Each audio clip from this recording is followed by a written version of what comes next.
Elle ne le sait pas encore, mais elle va recouvrer la liberté.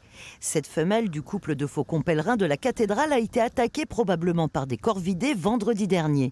C'est un particulier qui l'a recueillie au jardin de l'évêché avant d'alerter SOS Faune Sauvage qui lui a prodigué les premiers soins. Elle présentait les signes typiques d'une attaque, alors probablement par des corvidés dans son cas, donc elle était déplumée à l'arrière et elle avait plusieurs plaies mais très superficielles. Donc on a surtout fait les premiers soins, donc de la désinfection et du nettoyage de plaies pour éviter que ça s'infecte, mais elle avait rien de plus, donc quelques plaies, quelques hématomes et un peu déplumée, mais à part ça elle était en pleine forme.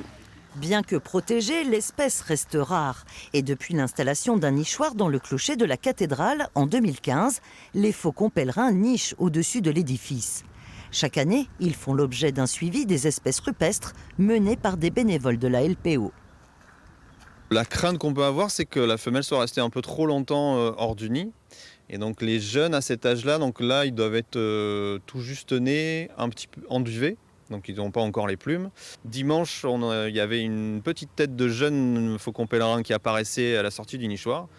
Donc on va aller voir un petit peu ce qui se passe dans les jours qui viennent. Le faucon pèlerin a fait des cimes de la cathédrale son terrain de chasse. Le rapace attaque ses proies en vol, c'est l'ennemi des pigeons des villes et des choucas. Reste à savoir si cette année la nichée a survécu ou si l'on devra patienter jusqu'au printemps prochain pour admirer de jeunes faucons pèlerins à l'envol dans le ciel de Limoges.